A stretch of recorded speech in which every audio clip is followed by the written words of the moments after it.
setelah beliau menjadi pengganti atau suksesor dari Nabi Muhammad, beliau dihadapkan pada dua perkara yang cukup urgen pada saat itu.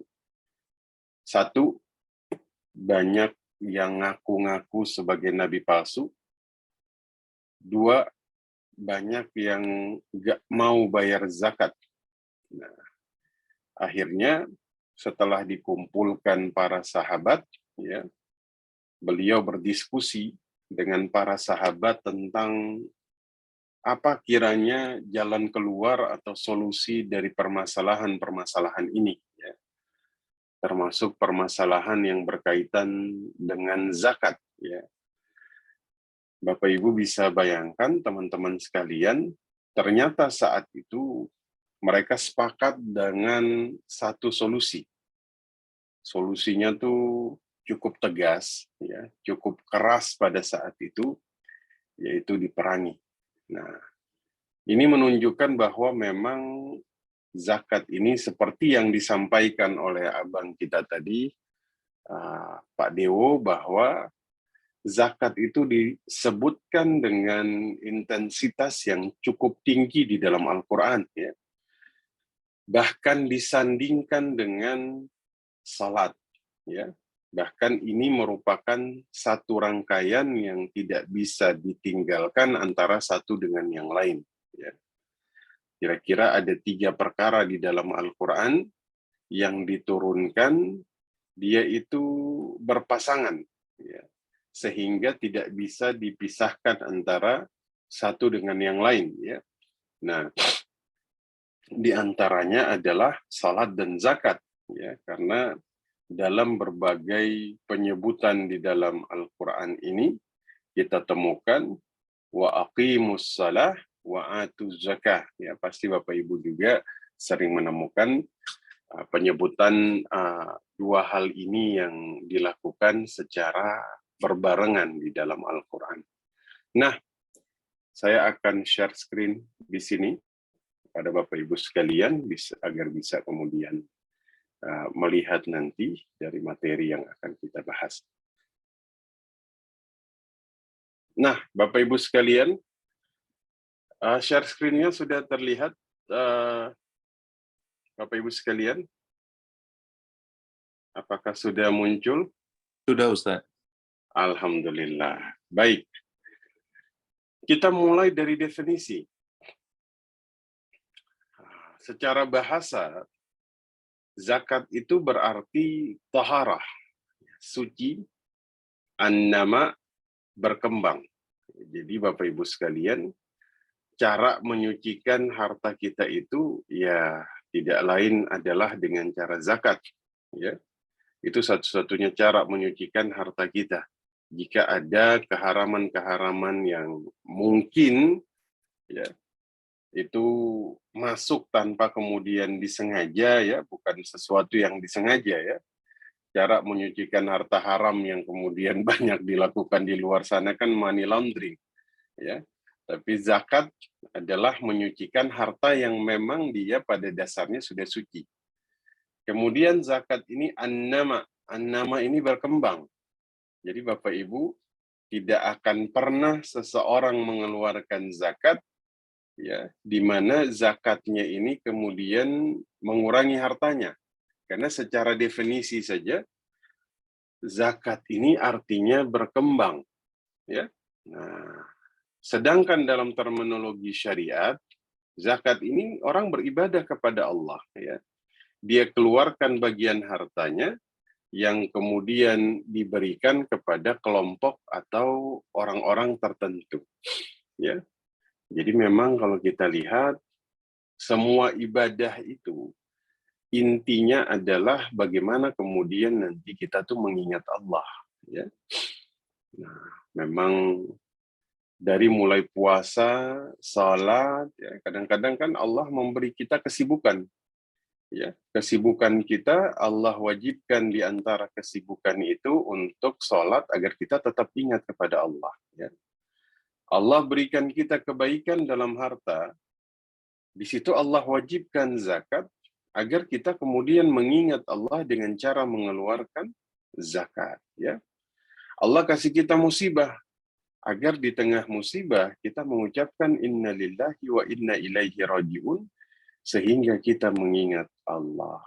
Allah memberikan kita puasa, agar kemudian di tengah lapar kita, yang biasanya di luar puasa kalau lapar kita ingat makan, kalau haus kita ingat minum, maka sekarang pada bulan Ramadan dibalik. Ketika lapar, ingat Allah. Ketika haus, ingat Allah. Ya. Mudah-mudahan yang hadir di sini bukan yang puasanya ingat takjil terus ya. Nah, jadi Bapak Ibu sekalian, itu terminologi dari zakat. Ya, kita bahas dari dasar. Nah, zakat ini sering dikaitkan dengan ibadah salat. Ya, ini salah satu ibadah yang paling utama dalam Al-Qur'anul Karim. Makanya tadi disinggung oleh Pak Dewo di awal, ya, zakat itu disebutkan dengan intensitas yang cukup tinggi dalam Al-Quran. Wa aqimus shalah wa atuz zakah. Ya, dirikanlah salat, tunaikan zakat. Ini penyebutan kedua hal ini itu disandingkan terus, ya. Wa aqimus shalah wa atuz zakah. Ya. Nah, bahkan zakat ini sendiri rukun Islam yang ketiga. Ya. Nah, di sini dikatakan dalam hadis, Bunyal Islam ala khamsin. Syahadah. Ya. Islam itu dibangun di atas 5 tonggak. Satu apa? Syahadat. 2 apa? Salat. 3 apa? Zakat. Nah, jadi rukun Islam yang ketiga, itulah zakat. Ya, saya rasa Bapak Ibu juga sudah tahu. Ya, dan menunaikan zakat ini indikasi ketakwaan. Ya, orang yang rutin mengeluarkan zakat, salah satu sebab dia mampu mencapai derajat siddiqin dan syuhada. Ya, nah, Bapak Ibu sekalian, mencapai derajat siddiqin dan syuhada ini bukan perkara yang mudah. Ya, nah, kenapa? Bahkan Nabi Muhammad Sallallahu Alaihi Wasallam dalam riwayat yang menceritakan ketika beliau berada dalam keadaan sakratul maut, itu di antara doa yang beliau bacakan pada saat itu adalah Allahumma alhiqni rafiqul a'la ma'an nabiyyin wasiddiqin wasyuhada. Ya, ya Allah, angkatlah derajatku bersama orang-orang siddiq, bersama para nabi dan para syuhada. Ya. Maka kemudian derajat ini bisa didapatkan seseorang, di antaranya kalau dari bab jual beli itu, Bapak Ibu cukup jadi pedagang yang jujur, maka bisa mendapatkan perkara ini.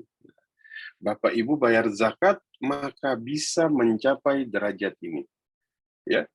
Nah, di sini dalam hadis yang kita kutip di sini, ja'ar rajul ja'ar rajulun ya minal qada'ah ila Rasul sallallahu alaihi wasallam.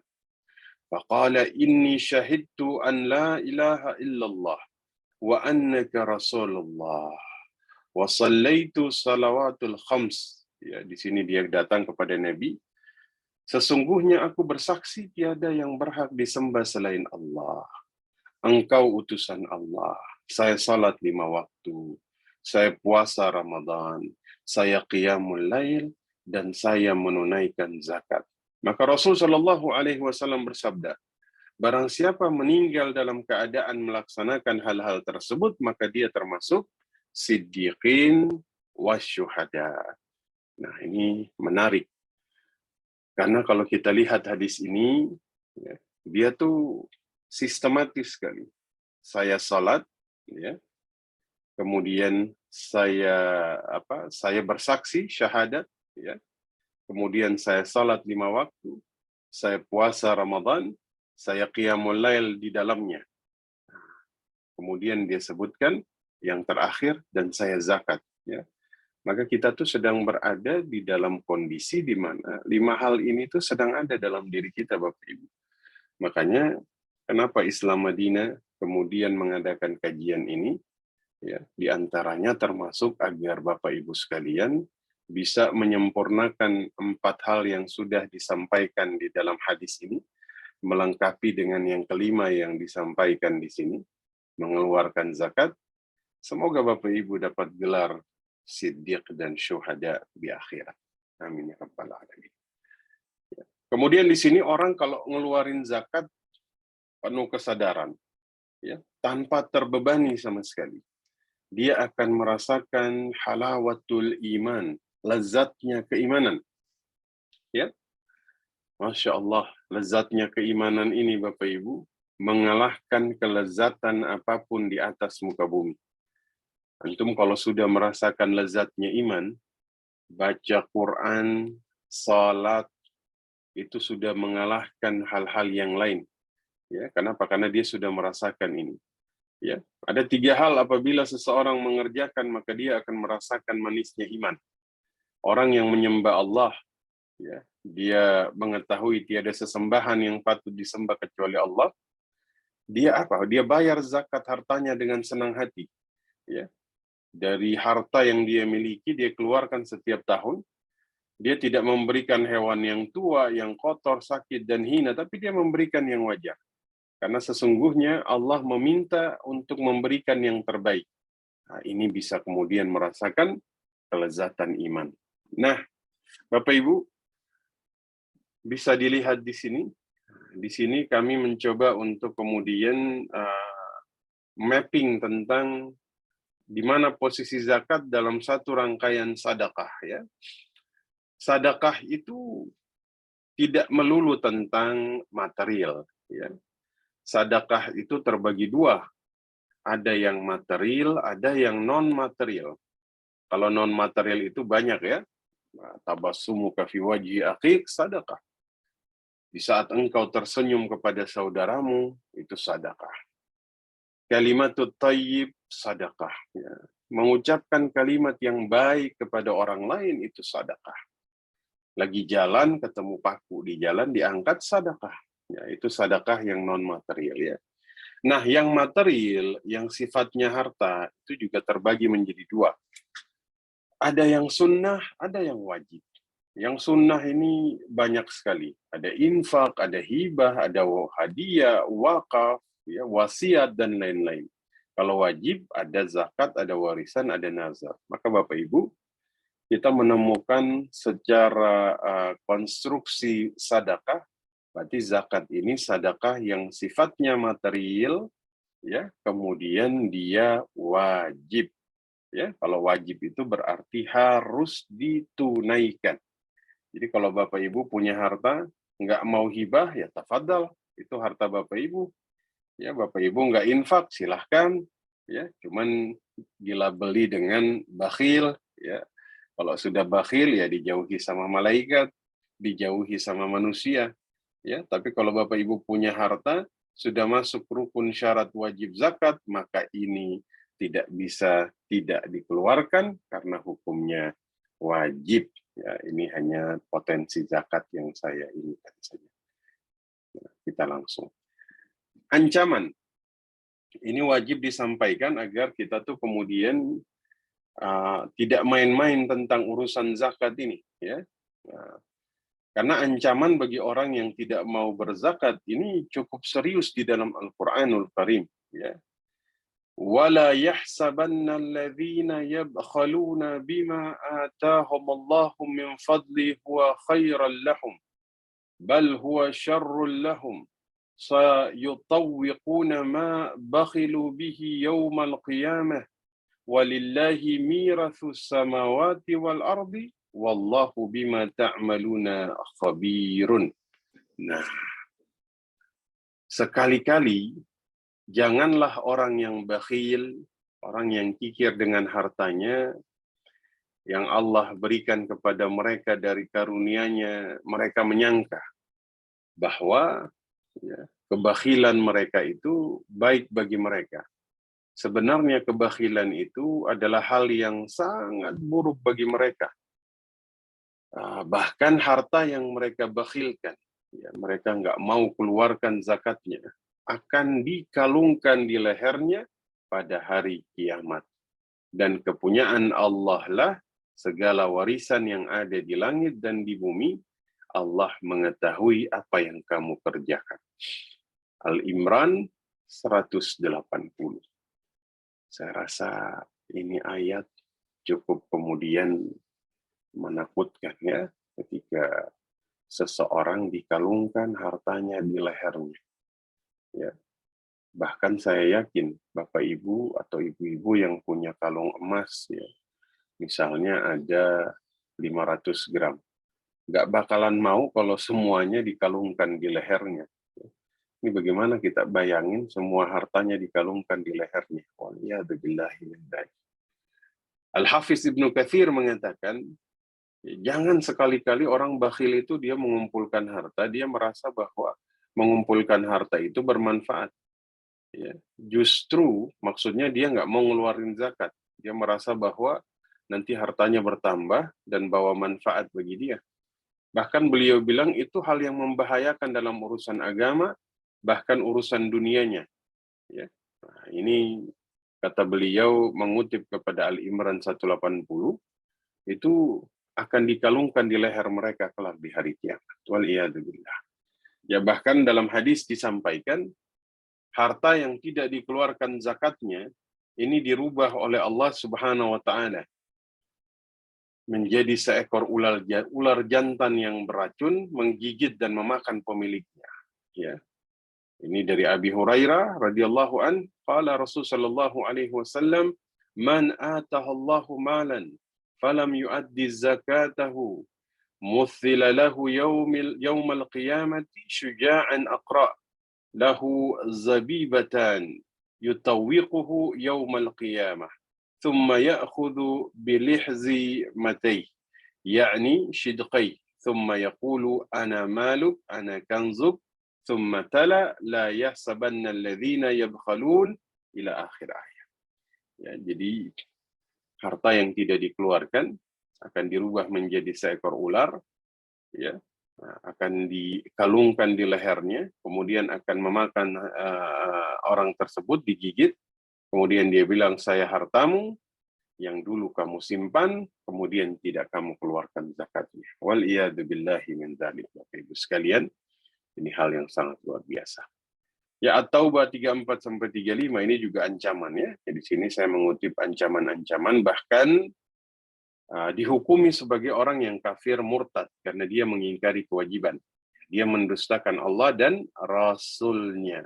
Maka ada orang mungkin secara akidah dia merasa dia tidak murtad, tapi ternyata dia nggak bayar zakat, nggak sadar dia juga sudah murtad. Ya. Bapak Ibu sekalian yang dimuliakan Allah, ya, ini apa yang kemudian kita lihat, ya, hadis di sini saya kutip, sedekah itu tidak kemudian mengurangi harta seseorang, ya. Maka kemudian dikatakan janganlah engkau menyimpan harta, ya, maksudnya tidak dikeluarkan zakat, nanti rezeki kita yang lain ditahan oleh Allah Subhanahu wa taala. Penyebutan zakat dalam Al-Quran, ya, kita lihat zakat disyariatkan tahun kedua Hijriah, ya, itu dekat dengan bulan Ramadan dan termasuk kewajiban yang sudah tidak sulit bagi kita untuk mencari hujahnya. Ya. Satu kepastian dalam Islam, tidak perlu lagi susah payah mendatangkan dalil untuk membuktikan. Ya, ulama hanya berbeda tentang perincian. Hukum asalnya wajib, yang mengingkarinya dihukumi sebagai kafir. Nah, kita lihat syarat dan wajib zakat. Satu, Bapak Ibu, orang wajib zakat jika dia Islam. Ya, alhamdulillah, insya Allah yang hadir dalam kajian pada pagi hari ini semuanya Islam. Ya, dua merdeka. Ya, jadi zaman dulu itu ada budak, dia tidak bisa kemudian harus dilihat, takutnya harta yang dia miliki merupakan milik tuannya, sempurna milik dia. Ya, jadi yang dikeluarkan harus betul-betul harta yang sempurna milik orang tersebut, ya, tidak terkait dengan apapun dan milik dia pribadi, ya kan? Nggak boleh kemudian seseorang berzakat sementara kepemilikan dia terhadap harta tersebut belum sempurna. Ya. Kemudian hasil usaha yang baik sebagai sumber zakat. Nah, ini penting. Zakat itu taharah, membersihkan. Ya, jadi yang dibersihkan itu juga sesuatu yang baik, ya, sehingga yang bersih jadi suci. Ya. Nah, jadi nggak bisa kemudian orang hartanya dari yang haram, kemudian dia keluarkan zakat, tidak akan pernah bersih. Ya. Yang haram itu nggak dikeluarkan zakatnya, tapi dikeluarkan semuanya. Jadi nggak bisa seseorang hasil korupsi dia keluarkan zakatnya, dia merasa itu akan menyucikan hartanya, nggak bisa Bapak Ibu. Saya baca dalam sebuah kitab, ya, orang yang mengeluarkan zakat dari harta haram itu seperti ada kotoran najis menempel di bajunya. Ya, dia bersihkan najis itu, dia gosok-gosok, ya, dia merasa itu sudah bersih, padahal itu tidak bersih sama sekali. Itu hakikatnya masih menempel. Ya, jadi hasil usaha yang baik sebagai sumber zakat. Innallaha tayyib la yuqbalu illa minat tayyib. Allah itu baik dan hanya menerima dari yang baik-baik saja. Allah tidak menerima dari yang haram. Bahkan bukan hanya dalam perkara zakat, haji pun diterima jika kemudian hartanya dari yang baik. Ketika ada seseorang berangkat haji, kata baginda Nabi Sallallahu Alaihi Wasallam, dia berhaji dengan nafkah thayyibah, dengan nafkah yang baik. Ketika dia mengatakan labbaik Allahumma labbaik, maka terdengar suara dari langit, fanada munadiyan minas sama, labbaik wa sa'daik. Panggilanmu telah diterima, maka engkau dipenuhi hajimu dan kebahagiaan untukmu. Tapi kalau orang dia berangkat binafaqah khabithah, dengan harta yang tidak baik, ketika dia mengatakan labbaik Allahumma labbaik, maka kata Nabi terdengar suara dari langit, la labbaik wala sa'daik, tidak ada haji bagimu. Nah, maka kita pun melihat hal ini berlaku dalam zakat. Ya, ada orang hartanya haram, dia keluarkan zakat, jangan pernah dia berharap pahala dari situ. Semuanya harus dia kembalikan. Ya. Nah, kemudian cukup nisabnya. Nisab ini adalah ukuran minimum yang menentukan harta Bapak Ibu itu wajib dikeluarkan zakat atau tidak. Ya, ukuran minimal. Ya, nisab kita menggunakan emas dan perak. Ya, tapi kemudian yang masih banyak digunakan sampai sekarang 85 gram emas. Ya, saya ulangi lagi. 85 gram emas. Barang siapa hartanya mencapai 85 gram emas atau di atasnya, maka dia wajib mengeluarkan zakat. Ustaz, kalau harta saya hanya saya Islam, ya, harta saya sempurna milik saya, ya, harta ini dari harta yang halal, ya. Kemudian secara nisab dia itu hanya 70 gram emas. Apakah saya wajib zakat? Enggak wajib, karena dia di bawah nisab. Masya Allah. Jadi kalau dipikir-pikir, syariat ini tidak akan pernah memberatkan sesiapapun. Syariat ini begitu berisi tentang kemudahan-kemudahan yang Allah inginkan kepada hamba-hambanya. Yuridullahu bikumul yusr. Allah menginginkan kalian itu mudah, ringan. Allah tidak menginginkan kalian itu sulit. Dalam ibadah apapun Bapak Ibu, Allah tidak memberatkan sama sekali. Ya. Jadi kalau ada orang merasa berat di dalam syariat, berat ngeluarin zakat, berat berpuasa, berat untuk haji, itu berarti ada yang salah dengan imannya. Kenapa? Karena syariat ini ringan. Untuk puasa aja antum nggak bisa puasa musafir, ya kan antum bisa ganti nanti di hari lain. Bapak Ibu lagi sakit, ya boleh, nggak apa-apa, nanti ganti di hari lain. Tuh, sholat nggak bisa berdiri, nggak apa-apa, duduk aja. Nggak bisa duduk, udah berbaring aja. Berbaring bisa, tapi angkat tangan nggak bisa. Hatta pakai apa gerakan mata pun itu bisa menjadi gerakan salat ya. Kalau sudah nggak bisa gerakan mata lagi, sudahlah kita bungkus, kita kuburin aja udah. Itu berarti sudah meninggal ya. Nah, itu ya. Cukup haul. Haul itu kepemilikan harta tersebut. Ya. Nah, misalnya saya Islam Muslim, saya punya hasil usaha sempurna milik saya, ya. Hasil dari yang baik, ya. Ada 100 gram emas maksudnya, nilainya 200 juta dan dia sudah cukup haul setahun, maka Bapak Ibu sudah wajib mengeluarkan zakat, ya. Nah, itu syarat-syarat, ya. Nah, sekarang golongan yang berhak menerima zakat, ya. Jadi zakat ini spesial Bapak Ibu ya. Nah, kalau ibadah yang lain sesiapapun boleh terima, ya. Nah, hadiah siapapun boleh dapat, ya. Infak siapapun boleh dikasih. Tapi zakat ibadah yang spesial karena cara bayarnya diatur, sumber hartanya diatur, ukurannya diatur, yang nerima pun diatur. Ya. Kita lihat, siapa yang berhak menerima zakat? Satu, fakir, miskin. Ya. Jadi fakir ini orang yang tidak punya harta, ya. Orang yang kurang, ya. Orang yang kemudian dia nggak memiliki cukup harta untuk memenuhi kebutuhan. Ya, miskin juga sama, ya. Nah, dia punya penghasilan tapi penghasilannya nggak cukup, ya. Kalau fakir memang nggak punya penghasilan, ya.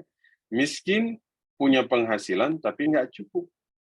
Nah, maka mereka ini berhak dapat zakat. Kadang-kadang kita mengucapkannya fakir dan miskin, fakir miskin, ya. Nah, Bapak Ibu sekalian, cuman ya inilah permasalahannya itu memang banyak orang menikmati jadi fakir miskin, ya, banyak kan yang mengemis di jalanan ya. Apakah mereka termasuk orang yang fakir atau miskin? Ya kadang-kadang fakir miskin jadi profesi ya. Kita lanjut saja.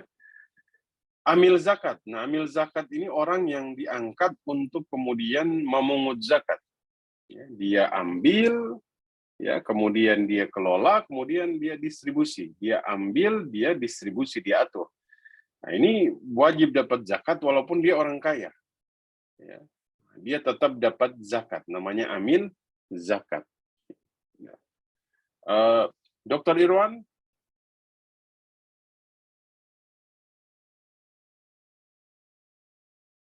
Saya ingin tahu apa Dr. Irwan, apakah beliau nanti membahas ini juga? Ya, mungkin nanti diulang sama beliau, tapi saya sampaikan sedikit ya. Kemudian ada mu'allaf, Bapak Ibu sekalian. Ya, mu'allaf. Nah, mu'allaf ini orang yang Allah lembutkan hatinya untuk menerima Islam. Ya. Nanti kita bahas. Riqab. Riqab ini dulu budak yang dijanjikan oleh tuannya bahwa dia boleh menembus dirinya. Ya, maksudnya tuh dia boleh membebaskan dirinya dengan membayar sejumlah harta. Gharimin. Gharimin itu orang yang berhutang. Ya. Dia berhutang untuk dirinya sendiri, baik untuk yang mubah ataupun tidak mubah, tapi dia bertaubat, maka dia wajib dapat zakat. Ya, orang yang kelilit hutang, Bapak Ibu sekalian, ya, maka dia boleh mendapatkan zakat. Ya. Nah, mu'allaf. Di sini mu'allaf itu, zaman dulu, mereka yang diharapkan jika mereka menjadi mu'allaf masuk Islam, ya, dengan misalnya mereka diberikan bagian dari zakat, maka mereka tuh akan mengajak keluarganya.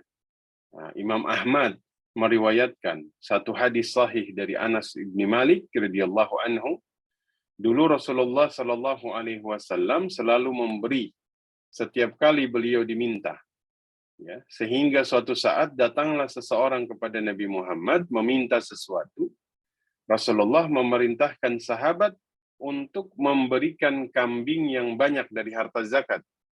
Ya, akhirnya dia datang ke kaumnya, dia bilang, wahai kaumku, masuklah kalian ke dalam Islam, sungguh Muhammad memberikan pemberian tanpa takut miskin. Jadi maksudnya, zakat itu zaman dulu diberikan kepada orang-orang sehingga nanti hatinya itu menjadi lembut.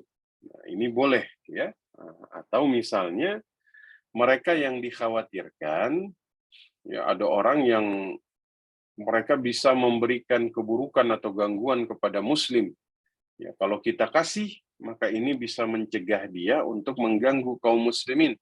Maka ini boleh, ya. Ini boleh, ya. Atau mereka yang baru masuk Islam, dikasih bantuan dari harta zakat agar keislamannya tetap teguh. Ya. Imam Zuhri pernah ditanya tentang al-mu'allafah qulubuhum. Beliau bilang orang Yahudi dan Nasrani yang masuk Islam.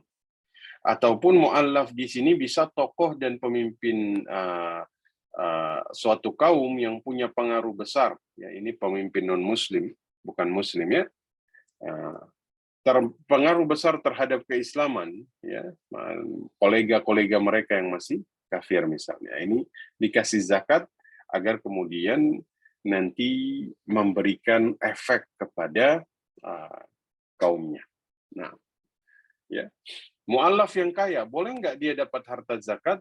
Ya, sebagaimana tadi al-mu'allafa qulubuhum, mereka yang masuk Islam dari Yahudi maupun Nasrani, meskipun mereka kaya, na'am, meskipun mereka kaya. Ini dilakukan agar mereka yang baru masuk Islam tidak merasa diabaikan atau tidak merasa, wah saya tidak diperhatikan, agar keimanannya tetap kuat. Namun, peraturan ini tetap dikembalikan kepada negara dan pimpinan lembaga-lembaga zakat. Jadi kalau ada yang baru masuk Islam, boleh dia dapat zakat, ya, untuk memperteguh keyakinannya terhadap Islam. Tapi kalau sudah masuk Islam bertahun-tahun, 15 tahun, 20 tahun, ya insya Allah, ya, tanpa menerima zakat pun hatinya ini sudah kuat, imannya ini sudah kokoh, sehingga tidak perlu lagi diperkuat dengan menerima zakat. Ya. Nah, fisabilillah Bapak Ibu sekalian, 4 mazhab sepakat tentang fisabilillah. Ya, memang zaman dulu tuh fisabilillah ini identik dengan peperangan. Ya. Apakah selain perang termasuk fisabilillah atau tidak? Di sini kami mengutip pandangan pertama tentang fisabilillah, ya, yang dikemukakan Abu Yusuf. Imam Abu Yusuf ini muridnya Imam Abu Hanifah dari madhab Hanafi, kemudian madhab Maliki, Syafi'i, dan madhab Hambali, ya, dan pendapat Ibnu Qudamah yang menyebutkan bahwa fisabilillah ayat zakat ini perang, haji dan umrah, ya, termasuk Muhammad bin Hasan Asy-Syaibani, ya. Nah, tapi kemudian mengeluarkan dana zakat untuk pendidikan, ya, ulama-ulama fikih, ya, dengan menuntut ilmu, ya, dia menuntut ilmu agama, ya, maka dia berhak, ya, atau dia kemudian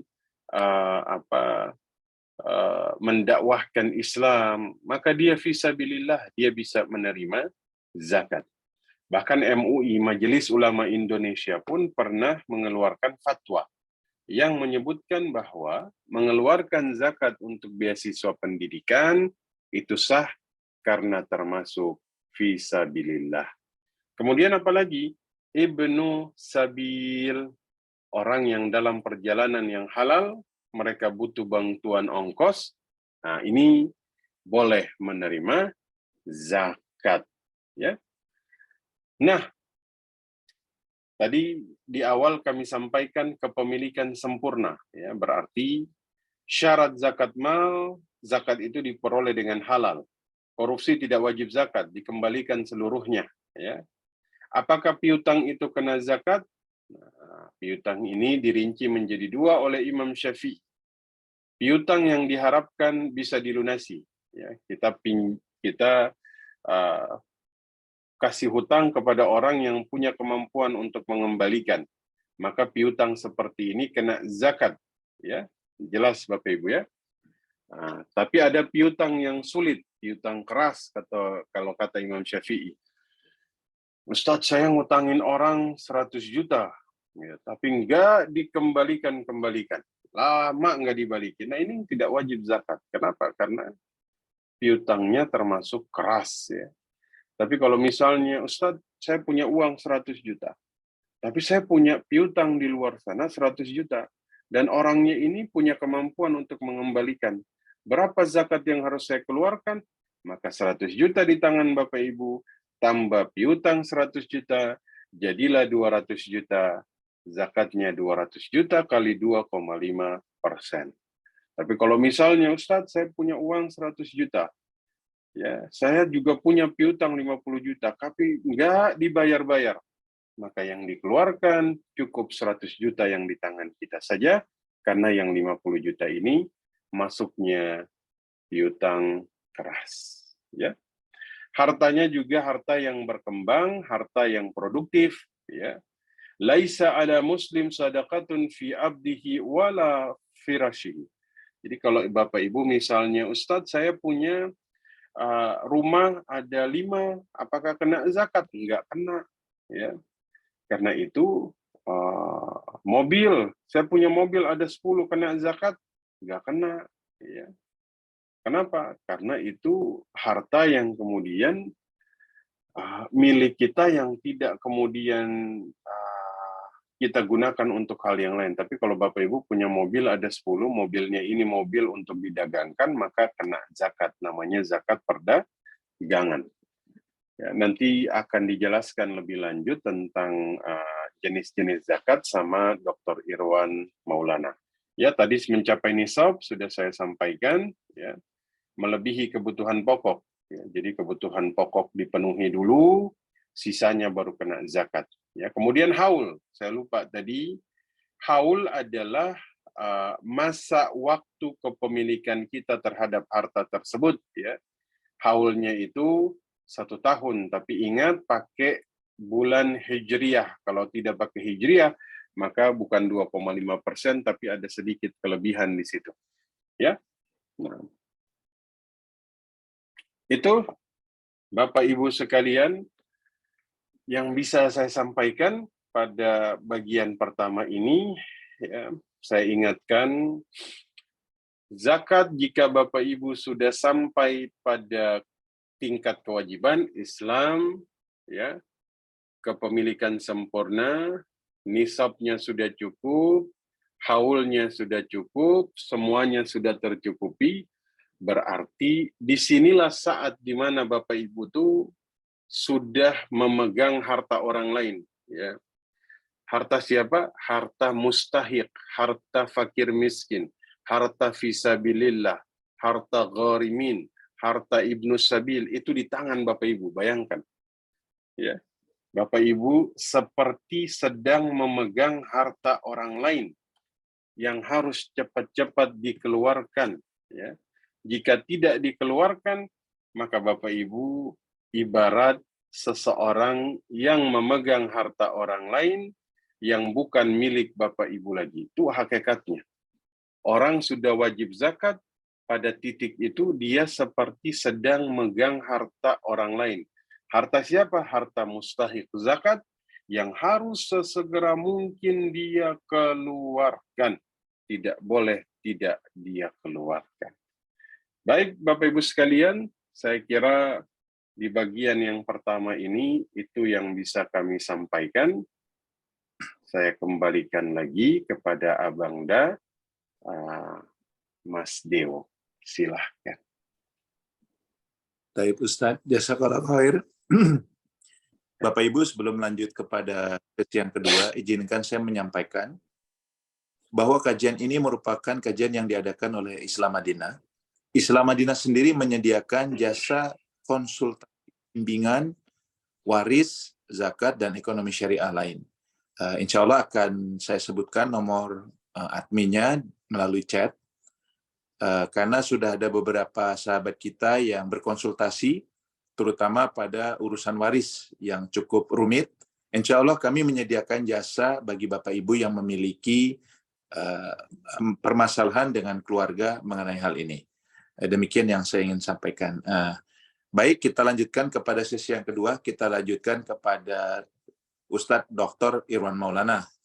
Tafadhol Ustadz Irwan, kami persilahkan. Baik, terima kasih Abang Da. Bismillahirrahmanirrahim. Jamaah sekalian, wahaikum tahiyatul Islam. Assalamualaikum warahmatullahi wabarakatuh. Sebelumnya mohon info, Pak D, apakah suara saya terdengar jelas? Jelas Ustadz. Fadhol. Alhamdulillah. Taib. Alhamdulillahilladzi allafa baina qulubina fa asbahna bi ni'matihi ikhwana. Wassalatu wassalamu ala khairil bashar Muhammad ibn Abdullah wa ala alihi wa ashabihi wa mawalah, amma ba'du. Alhamdulillah, pada menjelang siang hari ini kita semua dapat bermuajah secara online dalam kajian Islam Madinah Bayana, dan saya pribadi mendoakan semoga Pak Dewo selaku pendiri, pembina, berikut juga dengan keluarga selalu diberikan kesehatan oleh Allah Subhanahu wa taala dan juga diberikan istiqomah, dan mudah-mudahan yang dilakukan ini adalah bagian dari hal yang dapat memberatkan mizan kita kepada kebaikan di yaumil mahsyar nanti. Amin ya rabbal alamin. Kemudian jamaah sekalian, di bulan yang baik ini, alhamdulillah kita memang harus selalu setia mengisi dengan kebaikan-kebaikan, diantaranya yang tadi sudah disampaikan pertama kali oleh Dr. Ruslan Hussein, Ustadz Ruslan, ya, terkait dengan zakat, berikut juga dengan beberapa permasalahan yang ada di dalamnya. Sebelumnya saya izin untuk share screen dulu.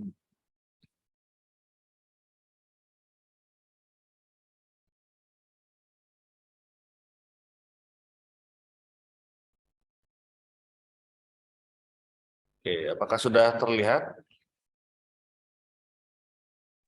Sudah Ustaz. Sudah, baik. Di kajian zakat ini ada 3 sesi ya yang tadi sudah disampaikan oleh Pak Dewo.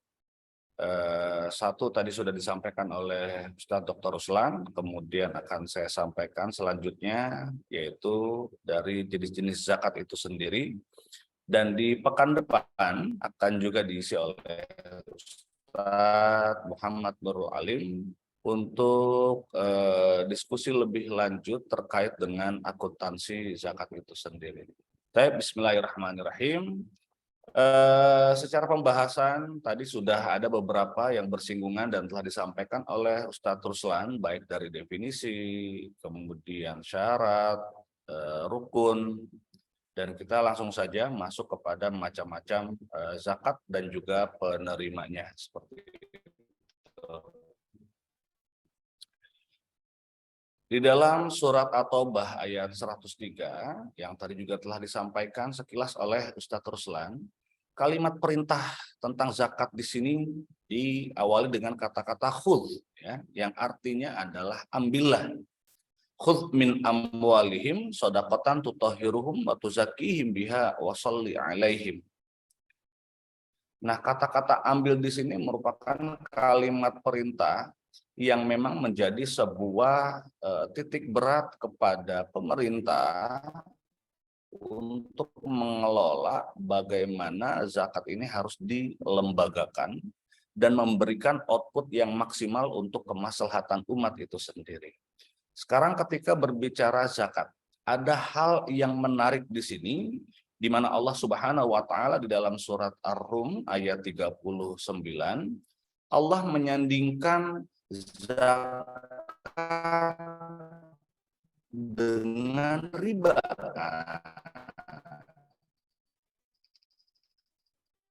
Di sini jamaah sekalian, ya.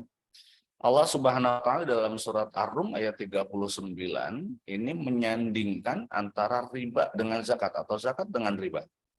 Dikatakan dalam surat Ar-Rum tersebut, "Wa ma ataitum mir riba liyarbu fi amwalin nas fala yarbu 'indallah. Wa ma ataitum min zakatin turiduna wajhallah faulaika humul mud'ifun." Artinya adalah apa-apa yang diberikan ya, melalui riba, ini sesungguhnya tidaklah menjadikan sebagai aspek pertambahan pada harta manusia. Ya, tetapi sebaliknya, zakat inilah yang Allah kehendaki dan Allah ridai, dan Allah juga yang maha melipat gandakan. Maksud daripada ayat Ar-Rum 39 ini adalah secara bahasa yang tadi Ustadz Ruslan telah sampaikan, ada kemiripan antara riba versus zakat. Artinya adalah an-nama wal barokah, tumbuh dan berkah, ya, tumbuh dan berkah. Sedangkan riba secara bahasa artinya adalah aziyadah. Aziyadah maknahu adalah tambahan. Yang satu tumbuh zakat, sedangkan riba bertambah, maka secara artikulasi ini sama-sama saja. Tetapi Allah state di sini dengan jelas bahwasannya pertambahan dari sisi harta yang Allah kehendaki hanyalah yang bersumber dan berasal dari zakat saja. Kemudian dalam Al-Baqarah 267 juga ini haruslah kita untuk berinfak ya. Kata-kata infak di sini korinahnya adalah zakat. Ya ayyuhalladzina amanu anfiqu min thayyibat. Hai orang-orang yang beriman, nafkahkanlah di jalan Allah sebagian dari usahamu yang baik-baik. Maka menjadi sebuah catatan juga bahwasannya sumber penghasilan untuk membayar zakat haruslah dari sumber yang baik-baik. Haruslah dari sumber yang halal dan thayyib. Wala tayammamul khabitha minhu tunfiquna walastum biakhidhihi. Dan janganlah kamu memilih yang buruk-buruk lalu kamu menafkahkan daripadanya. Ini sebagai kantor ya. Ada beberapa anggapan di masyarakat yang beranggapan boleh untuk menerima harta yang halal, yang haram, boleh untuk menerima harta yang haram. Maka dengan cara zakatlah untuk mensucikannya. Tapi dengan Al-Baqarah 267 ini setelah diambil dari usaha dan pendapatan yang baik-baik saja. Kemudian tadi sudah disampaikan oleh Ustadz Ruslan terkait dengan Islam dibangun atas 5 perkara. Ini saya skip. Dan selanjutnya adalah sebuah hadis yang disampaikan oleh Abu Daud pada nomor 2587,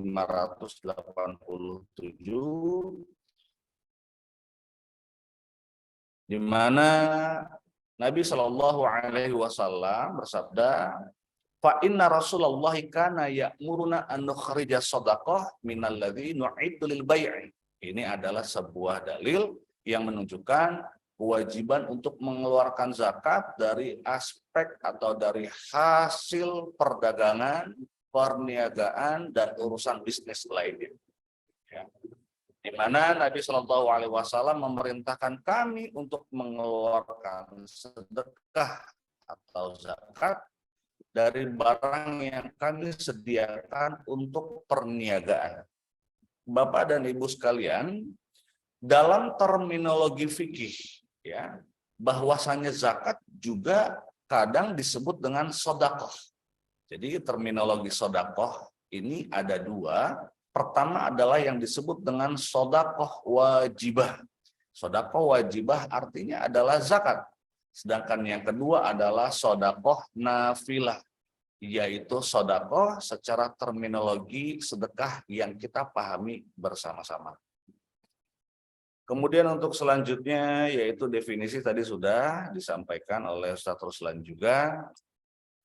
Kemudian, nah tadi Ustaz Ruslan menyampaikan rukun dan syarat ya. Di sini saya sampaikan juga berikut dengan syarat sempurnanya zakat. Yang pertama ya, adalah harta tersebut merupakan barang halal dan diperoleh dengan cara yang halal. Berdasarkan tadi surat Al-Baqarah tadi ya. Kemudian yang kedua adalah milkutan, dimiliki penuh oleh si pemiliknya.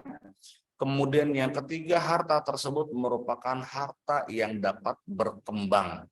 Harta yang dapat berkembang.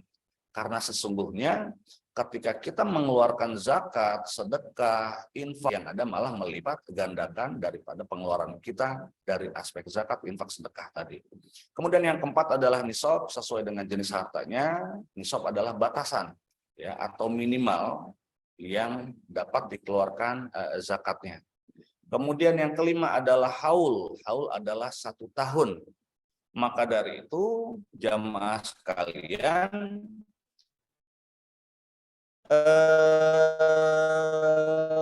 setidaknya ya dalam cash flow keuangan keluarga, unsur pemasukan dari segala sektor usaha.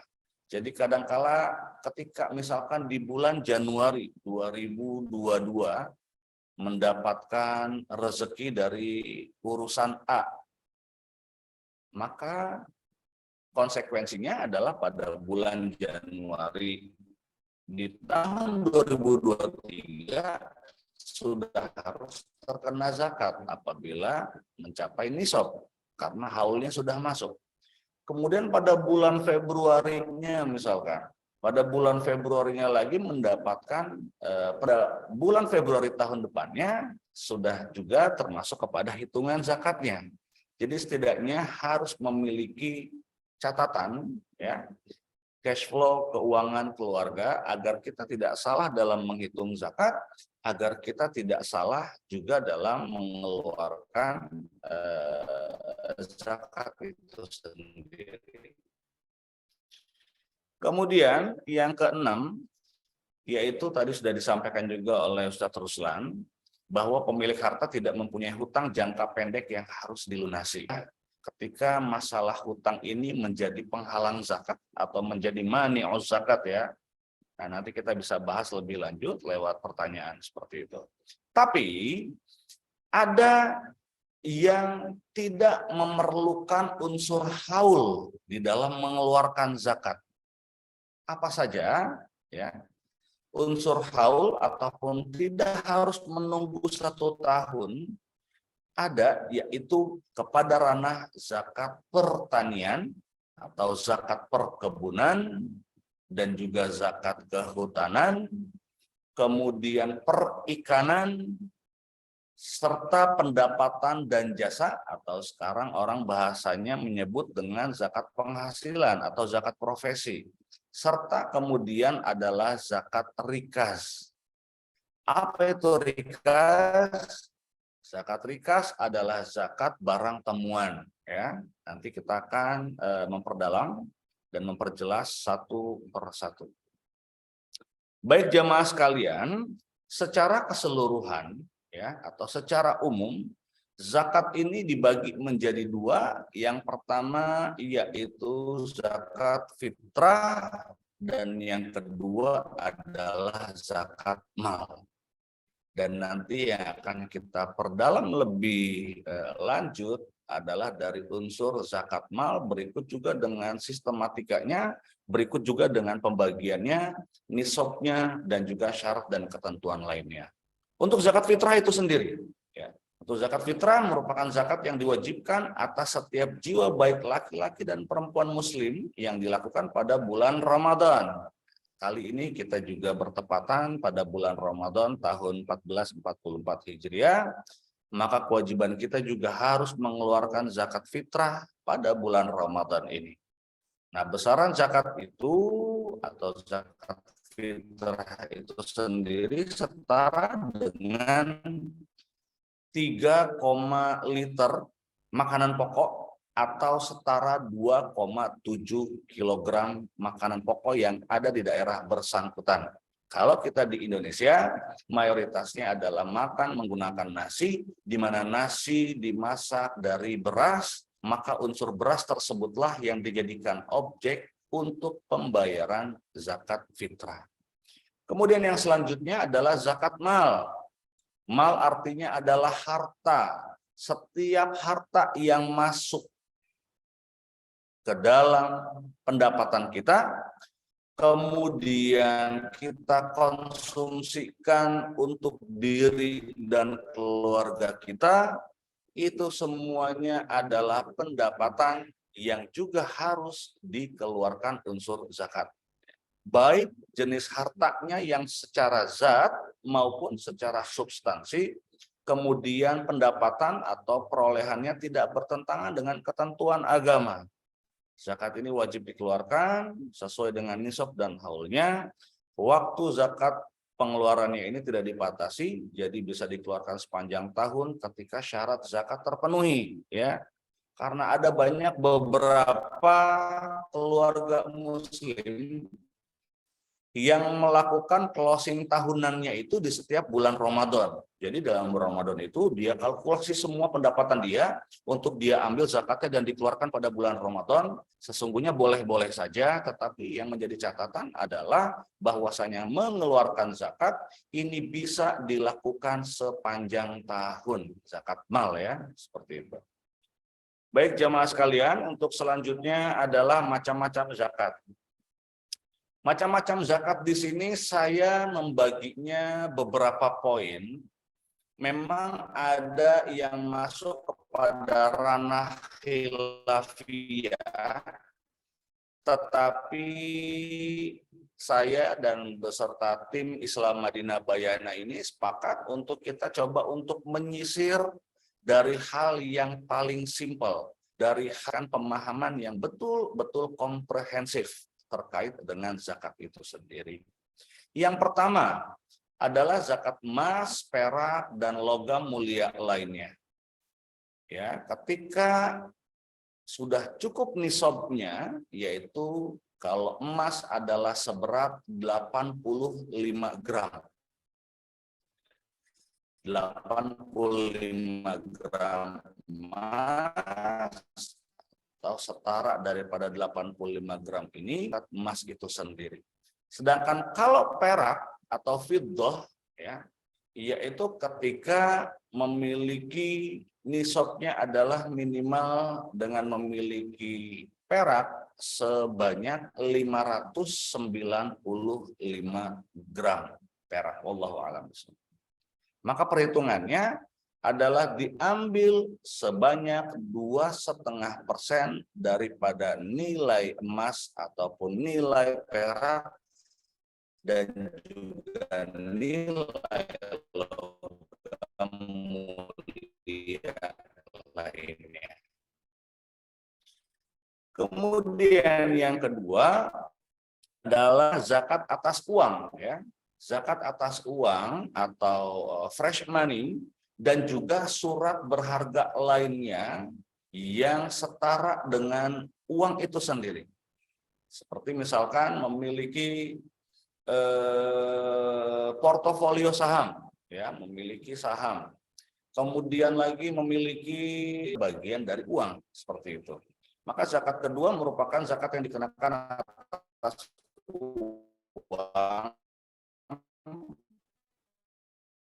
ataupun harta yang disetarakan dengan uang dan surat berharga lain yang telah mencapai nisab dan haul.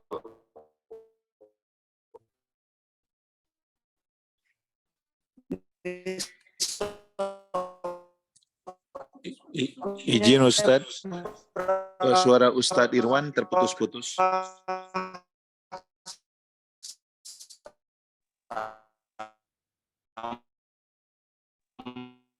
Suara Ustadz Irwan terputus-putus.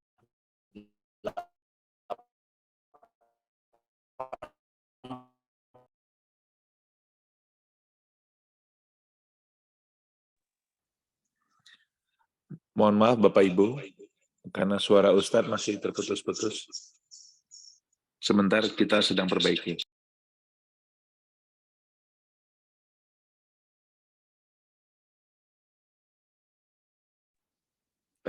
Baik Bapak Ibu, sambil menunggu Ustadz mengkoreksi atau membetulkan dulu jaringannya, saya ingin sampaikan bahwa pertanyaan yang akan dibacakan adalah yang hanya berhubungan dengan tema kajian. Jika terlalu banyak pertanyaan dan waktu tidak mencukupi, insya Allah akan dibacakan pada kajian pekan depan. Bapak Ibu, sekali lagi kajian ini adalah bagian pertama, karena memang kajian zakat memerlukan waktu 1 hari biasanya. Jadi ini baru dasar dan rincian dari cara perhitungan zakat, termasuk pembahasan zakat-zakat yang detail akan dibahas pada pekan depan, Ahad pagi jam yang sama 10 sampai pukul 12. Islam Madinah sekali lagi juga menyediakan konsultasi dan bimbingan secara langsung one-on-one, terutama pada permasalahan yang kompleks seperti waris, perhitungan waris yang agak rinci. Kami telah mengadakan beberapa kali bimbingan secara Zoom, keluarga dikumpulkan, lalu kami bimbing, para ustadz hadir dengan dalil dan membahas permasalahan secara rinci. Bila mana Bapak Ibu memiliki situasi di mana memerlukan bimbingan terhadap hal-hal ini, jangan ragu-ragu hubungi Islam Madinah. Nomor admin berulang kali disebut di ruang chat 0811 10 6811. Sekali lagi 0811 10 6811. Izin saya menyapa kembali Dr. Irwan untuk bagaimana Ustadz? Jaringannya sudah membaik?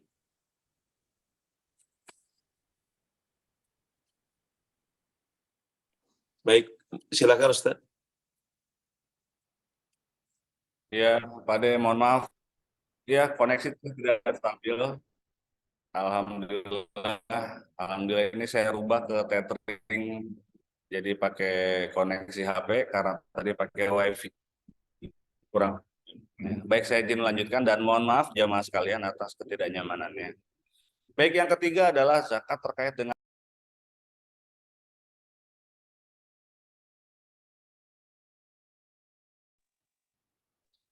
Sepertinya koneksi Pak Dr. Irwan, Pak Adi, Terputus ya. terputus lagi. Fadol mau dilanjutkan oleh Ustadz Ruli atau mulai saya bacakan pertanyaan? Boleh Pak Adi, saya coba jawab pertanyaan. Ustaz Irwan udah kembali lagi. Fadol. Fadal Ustaz. Taib, Masya Allah, ada gangguan ini. Jadi diskusi terus. Mohon maaf Pak De, Ustaz Ruslan dan jamaah sekalian. Oke, baik, saya lanjutkan secara singkat.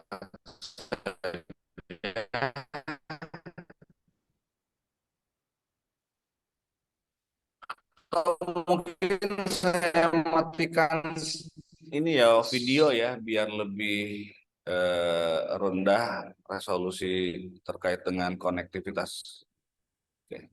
Saya matiin video deh biar lebih ringan. Zakat perniagaan ini juga merupakan sebuah pendapatan yang memang harus dikeluarkan zakatnya selama dalam perhitungan zakatnya adalah ketika modal diputar ditambah keuntungan, ya, kemudian ditambah piutang, kemudian dikurangi hutang jatuh tempo dikali 2,5%, maka itulah hitungan zakatnya untuk zakat perniagaan. Kemudian yang keempat adalah zakat pertanian, perkebunan atau kehutanan. Di sini terkait dengan nisab zakat pertanian dan buah-buahan ialah sebanyak 300 sok yang dalam ukuran zaman sekarang sekitar 652 kilogram dalam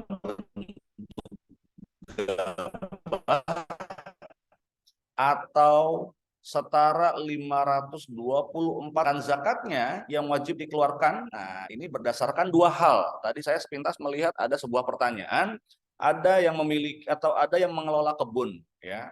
Ada yang mengelola kebun di mana kebun tersebut adalah kebun sewa ataupun ada kebun sifatnya konsinyasi seperti itu. Ada kebun yang sifatnya bagi hasil, dalam akad syariah yang kita ketahui adalah mudorobah, ya. Kita dalam bagi hasil perkebunan dan pertanian juga ada juga yang disebut dengan muzaroah dengan musaqat. Tadi ditanyakan, sekaligus saya menjawab, apakah menggunakan tanah sewa harus dikeluarkan zakat juga? Maka jawabannya iya, karena dari hasil kebun tersebut akan mendatangkan pemasukan dan akan mendatangkan harta, dan dengan zakatlah untuk menyucikan daripada pendapatan harta tersebut. Lantas, dalam nisab ataupun batasan zakat pertanian, perkebunan, kehutanan, ini berapa banyak? Ada dua skema di sini.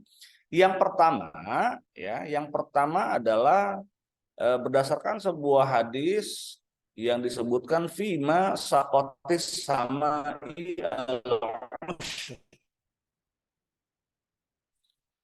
yaitu apabila sistem adalah menggunakan air sungai atau air hujan, maka nisabnya adalah, bukan nisabnya, tetapi kadarnya adalah 10% dari hasil pertanian. Saya ulangin sedikit lagi. Jika sistem irigasi pertanian atau perkebunannya menggunakan air sungai atau air hujan atau dengan sistem tada hujan, maka zakatnya adalah 10%. Tetapi kalau sistem irigasinya dan tanamannya disiram dengan menggunakan kincir yang ditarik oleh binatang ataupun menggunakan mesin air, maka zakatnya bukan 10%, tetapi 5%. Laisa fi maduna khamsati ausukin sadaqah, maka zakatnya 5%.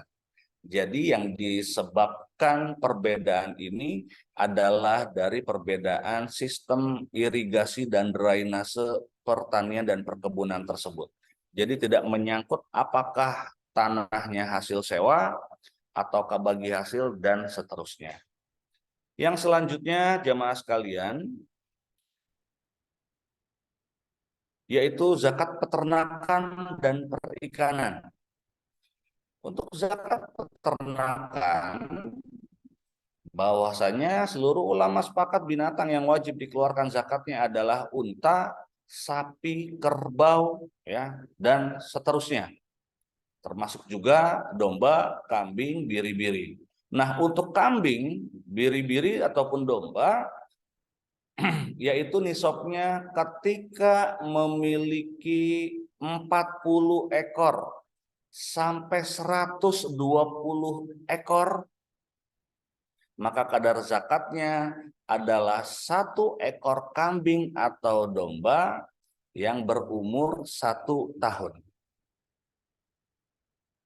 Kemudian ketika nisabnya adalah 40 ekor, ya, kemudian masuk haul 1 tahun, kemudian kadar zakatnya sudah masuk, maka di sini untuk sapi adalah menzakatkan 1 ekor sapi yang berumur 2 tahun.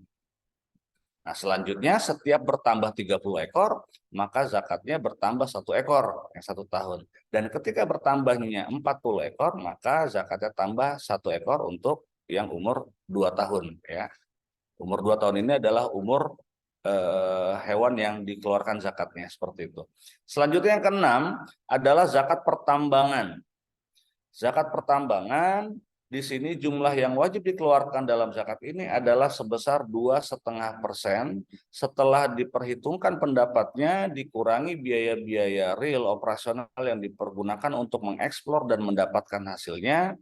Apabila hasil tambang itu mencapai 1 nisab, yaitu sebesar 85 gram emas, maka wajib untuk dikeluarkan zakatnya. Selanjutnya jemaah sekalian, adalah zakat perindustrian. Zakat perindustrian merupakan zakat atas usaha yang bergerak dalam bidang produksi barang dan juga jasa. Kemudian yang ke-8 adalah zakat pendapatan dan jasa atau zakat penghasilan apabila jumlah yang ditentukan selama 1 tahun, kemudian dikeluarkan zakatnya apabila sudah cukup nisabnya. Lagi-lagi kembali kepada zakatnya adalah 2,5%. Namun untuk zakat pendapatan dan jasa ini tidak ada yang dianggap tidak harus nunggu 1 tahun ya. Kita mungkin pernah sepintas mendengar terkait dengan zakat penghasilan atau zakat profesi.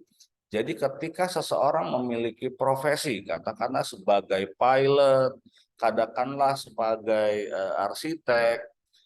Nah, ketika sebagai seorang pilot ya, dia akan mendapatkan pendapatan secara bulanan. Maka ketika dia ingin mengeluarkan zakatnya secara bulanan, maka diperbolehkan dan ini juga telah difatwakan oleh Majelis Ulama Indonesia. Kemudian yang ke-9 adalah zakat rikaz. Rikaz adalah sebagai harta yang sifatnya adalah harta karun ya, kemudian ditemukan baik di dasar laut ataupun di dasar bumi sekalipun. Apabila harta seperti ini ditemukan, maka orang yang menemukan wajib mengeluarkan zakatnya sebesar 20% dari harta tersebut tanpa menunggu haul. Ya, tanpa menunggu haul. Tanpa harus 1 tahun. Kemudian selanjutnya adalah zakat hasil dagang. Zakat ini juga mempunyai ketentuan, yakni diambil dari modal dan dihitung dari total penjualan barang sebesar 2,5%. Kemudian yang ke-11 adalah zakat piutang. Tadi Ustadz Ruslan sepintas juga telah menjelaskan terkait dengan piutang. Nah, yang dikenakan zakat di sini apabila di mana orang yang berhutangnya itu dapat diharapkan untuk membayar. Ya, atau tadi bahasa Ustadz Ruslan adalah hutang keras ya, atau hutang lunak seperti itu. Selanjutnya yang ke-12 adalah zakat surat-surat berharga, saham dan sukuk. Ini juga harus dikeluarkan zakatnya dengan nisab 85 gram emas. Selanjutnya adalah zakat perusahaan. Zakat perusahaan dianalogikan dengan zakat perdagangan karena dipandang dari aspek legal dan ekonominya, yaitu kegiatan yang menghasilkan lewat sektor perdagangan baik jasa ataupun barang. Oleh karena itu secara umum pola pembayaran dan perhitungan zakatnya sama dengan zakat perdagangan baik dari segi nisab, kadar zakatnya dan waktu pengeluarannya. Selanjutnya zakat investasi properti. Bagi jamaah sekalian yang memiliki usaha di bidang properti ya, sama pun zakatnya senilai 85 gram emas. Baik dari hasil sewa menyewa ya, setelah dikurangi berbagai biaya diperlukan untuk maintenance, kemudian sisanya adalah dikeluarkan zakatnya setiap tahun. Selanjutnya adalah zakat termasuk kepada di dalamnya adalah harta warisan, pasangan dan ataupun klaim asuransi ya. Ini juga sama terkena zakat juga karena dia adalah bagian dari pendapatan atau penghasilan. Oke, tadi sudah dijelaskan oleh Ustaz Ruslan terkait dengan golongan penerima zakat ada 8 asnaf ya, ada fakir, miskin, amil, mu'alaf, riqab, gorimin, fisabilillah dan ibnu sabil. Selanjutnya adalah perhitungan untuk zakat fitrah, tadi sudah dibahas. Kemudian untuk perhitungan zakat mal, ya, zakat mal ini adalah 2,5% dengan nisab yang berlaku adalah 85 gram emas. Maka apabila nilai emas per gram misalkan pada hari ini adalah 900.000 misalkan, maka dikali 85 gram emas, maka ketemu hasilnya adalah 76.500.000 rupiah. Maka ketika kita sudah menyentuh senilainya, yaitu 2,5% dikalikan dengan jumlah harta yang kita miliki. Oke, baik, saya rasa sudah cukup dan saya kembalikan kepada Pak Dewo untuk kita lanjut dengan diskusi. Sebelum mohon maaf karena koneksi yang kurang stabil, jadi suara juga tidak bisa terdengar dengan jelas barangkali seperti itu. Astaghfirullahaladzim, wallahu a'lam bishawab. Assalamualaikum warahmatullahi wabarakatuh. Waalaikumsalam warahmatullahi wabarakatuh. Saya mulai dengan kita masuk sesi tanya jawab ya Bapak Ibu. Sekali lagi mohon maaf bila mana tidak seluruh pertanyaan bisa kami bacakan karena begitu banyak pertanyaan dan cukup detail masing-masing. Insya Allah kita tetap akan mengadakan tatap muka pekan depan termasuk juga membacakan jawaban atas pertanyaan Bapak Ibu yang tidak bisa dijawab hari ini. Saya mohon izin akan mengajukan pertanyaan basic dulu ini Bapak Ibu ya. Yang pertama adalah mengenai zakat profesi. Apakah ada yang demikian di dalam Islam, Ustadz? Zakat profesi, artinya dikeluarkan setiap bulan, begitu mendapat penghasilan atau gaji, langsung dikeluarkan. Praktek demikian banyak sekali di Indonesia. Mohon arahan apakah memang ada yang disebut sebagai zakat profesi. Fadal. Baik, Ustadz Ruslan mau mulai dulu? Ustaz Irwan, tafadhal. Oke, taib ya. Baik, saya coba untuk izin menjawab terkait dengan zakat profesi ya. Tadi sepintas dalam penjelasan sudah saya singgung dan coba akan saya jelaskan lebih dalam. Yang pertama adalah bahwasannya hukum syariat ini selalu banyak yang dilihat Bapak Ibu ya. Al-hukmu yaduru ma'illatihi wujuda wa adama. Bahwasanya hukum ini selalu sesuai dengan seluruh ilat yang menunjukkan kepada sektor keadilan, kepada sektor kekinian, dan relevansinya untuk keumatan dan begitu pun seterusnya. Kemudian berbicara masalah zakat profesi, ini memang bukanlah sebuah hal yang sudah ada semenjak dari zaman Rasul ataupun para sahabat. Ya, tidak, saya katakan tidak. Ini adalah hasil dari buah pemikiran yang kita bersama harus melihat dari sudut ilatnya, ya, atau alasan secara syar'inya. Apa alasan syar'inya?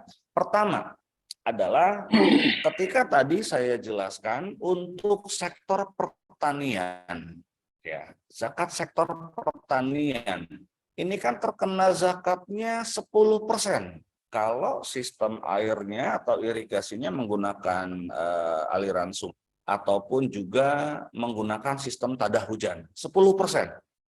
Kemudian kalau irigasinya menggunakan kincir ataupun menggunakan mesin, maka zakatnya 5%. Zakatnya 5%. Nah, sekarang coba untuk dibandingkan dengan zakat seorang ASN misalkan, pegawai negeri. Nah, seorang pegawai negeri atau yang memiliki profesi sebagai pegawai negeri di bidangnya masing-masing kan akan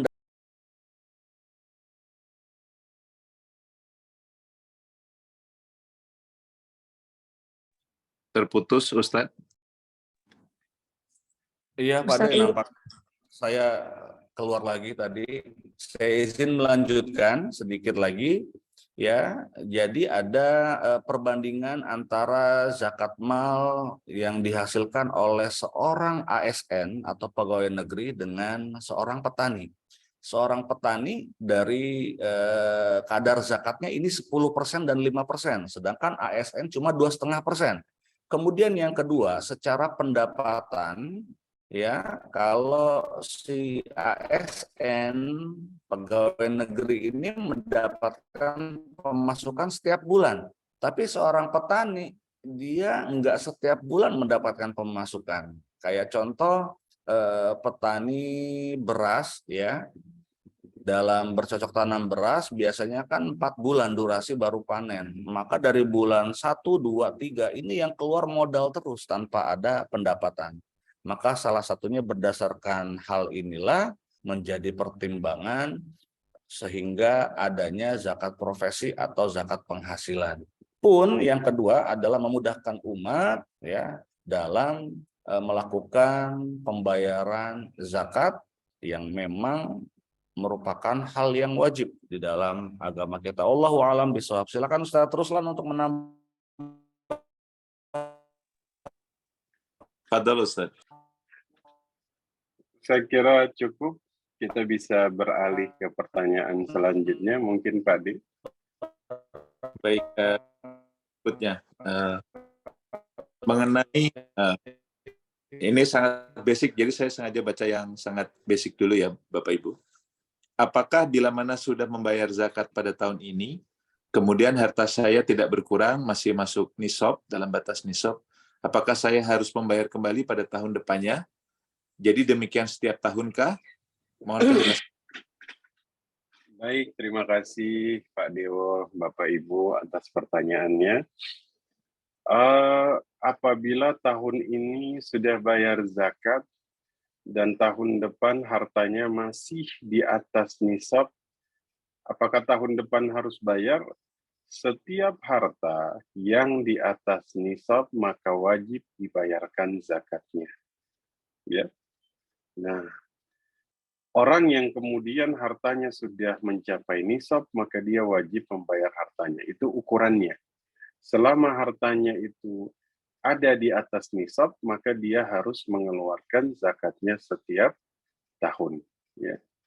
Nah, oleh sebab itu, Bapak Ibu sekalian, maka Imam Malik dalam kitab Al-Muwatta, bagi orang-orang yang memegang harta anak yatim, itu diperintahkan, dianjurkan agar harta itu dimudharabahkan, agar harta itu diputar, sehingga nanti ada keuntungan dan dia tidak habis kemudian terpotong karena zakat. Tapi percayalah Bapak Ibu, orang yang bayar zakat, kata Nabi Shallallahu Alaihi Wasallam, tidak akan berkurang sedikit pun hartanya, bal yazdad, bal yazdad, bal yazdad. Di sini Allah hanya meminta 2,5%, ya, dari harta yang kemudian sudah di atas nisab. Jadi kita itu insya Allah tidak akan sedikit pun merasa harta kita berkurang dengan jumlah yang besar, enggak. Hanya 1/40 yang Allah minta. Ya, jadi jika masih di atas nisab, maka keluarkan lagi. Jika masih di atas nisab, maka keluarkan lagi. Ya, nah, karena batas nisab inilah yang menjadi batas minimal seseorang membayar zakat. Ya, tapi Bapak Ibu jangan kemudian punya persepsi, harta saya habis dong Ustaz. Enggak. Nabi mengatakan tidak habis harta seseorang karena zakat. Bapak Ibu boleh tanya kepada Pak Dewo. Pak D, apakah kemudian Pak D berkurang hartanya karena zakat? Enggak. Ya. Justru insya Allah kan namanya an-nama, berkembang, Pak. Ya. Dia semakin bertambah, bertambah, dan bertambah. Ya. Jadi zakat ini tidak akan pernah mengurangi harta seseorang. Ya, Bapak Ibu, ini yang bilang langsung Nabi Muhammad Sallallahu Alaihi Wasallam. Jadi jangan sampai kita tuh, ya Allah kurang lagi nih harta, kena zakat lagi. Nggak kurang. Nabi Muhammad yang mengatakan secara langsung. Jadi selama dia masih di atas nisab, maka kita akan terus mengeluarkan zakatnya. Ya. Wallahu a'lam bishawab. Baik Ustaz, jazakallah khair. Yang berikutnya adalah pertanyaan, sengaja saya masih bacakan yang dasar-dasar dulu, yang banyak di sekitar kita. apakah boleh pemberian zakat itu diberikan kepada orang yang berada di rumah atau di sekitar kita? Jadi pembantu atau adik yang tidak mampu, apakah yang demikian dibolehkan? Baik, terima kasih Pak Ade. Nah, Bapak Ibu sekalian, dalam prinsip penyaluran zakat harus diperhatikan beberapa hal. Ya. Pertama, memang zakat ini tidak boleh diberikan kepada orang yang menjadi tanggung jawab muzaki. Orang-orang yang menjadi tanggung jawab kita. Ya, maka yang paling kemudian kita tahu, zakat nggak boleh diberikan ke atas, ke bawah. Atas siapa? Orang tua. Bawah siapa? Anak-anak. Karena itu tanggung jawab secara langsung. Ya. Kedua, manfaat zakat ini nggak boleh kembali kepada muzaki. Ya. Nggak boleh kembali kepada muzaki. Contoh misalnya, antum punya pembantu. Saya gaji dari zakat aja misalnya begitu ya. Itu nggak bisa. Kenapa? Antum merasakan langsung manfaatnya kembali. Itu nggak boleh. Jadi ini kita perhatikan betul. Jangan sampai zakat kita ini kita jadikan sebagai satu alasan sehingga kemudian kita merasakan ada hal yang kembali kepada kita. Ya. Kemudian yang tadi, apakah saudara kandung begitu Pak Ade ya? Apakah kemudian saudara kandung? Begini, pokoknya ini prinsipnya atas bawah nggak boleh. Ya. Kiri kanan, ya kiri kanan ini kan berarti saudara kandung, paman dan lain-lain. Jika mereka termasuk fakir, ya tadi kita bahas fakir itu apa? Yang memang dia nggak bisa memenuhi kebutuhan, nggak punya penghasilan. Miskin itu apa? Miskin itu punya penghasilan tapi nggak cukup. Ya. Nah, jika misalnya dia tergolong orang fakir, ya, maka kemudian dia bisa kemudian menerima zakat, ya, dari kita. Ya, kalau misalnya hartanya sedikit, ya, ya berarti yang keluar juga zakatnya sedikit. Ya. Nah, tapi saya ingatkan lagi, kalau misalnya seseorang hartanya banyak, maka ingat bahwa ada hak lain dari kerabat selain zakat. Ya. Nah, dan kita tuh memang nggak boleh menjadikan zakat ini sebagai tameng bagi harta kita.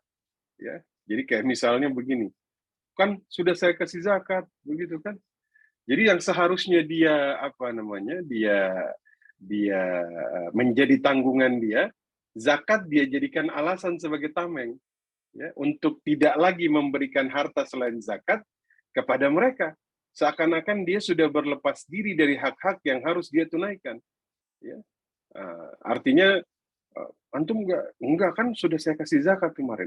Ini namanya menjadikan harta sebagai tameng, sebagai perisai, nggak boleh. Ya, ataupun misalnya Ustadz, saya sudah ngutangin dia, ya kan? Ya sudahlah, saya hapuskan saja. Itu saya anggap sebagai hutang. Nggak bisa, ya, tidak bisa. Ya, artinya jika Bapak Ibu memberikan zakat kepada saudara kandung, kepada pembantu, boleh. Tapi ingat, kita juga punya kewajiban lain kepada orang-orang terdekat. Jangan sampai zakat yang sudah dikeluarkan, karena mereka punya hak selain, karena mereka berada di bawah tanggungan kita. Ya, kerabat itu punya hak lain selain zakat. Ya, kalau hartanya banyak, tafadhal, kasih zakat, kasih sedekah kepada mereka. Ya, jadi apa itu kemudian harus kita perhatikan. Wallahu a'lam Pak Adi, wallahu a'lam. Baik Ustadz, jazakallah khair. Yang berikutnya, saya kumpulkan beberapa pertanyaan ini mengenai hutang. Baik. Bila mana harta saya, mohon maaf, saya masih punya hutang Ustadz. Saya jadi bayar hutang dulu, atau zakat saya sudah dihitung dari harta saya yang ada sekarang? Mohon penjelasan. Jadi beliau mau bayar zakat tapi punya hutang begitu Pak dia? Baik, beliau punya hutang kepada orang lain. Hutang diwajibkan untuk dibayarkan terlebih dahulu. Ya. Hutang wajib dibayarkan terlebih dahulu.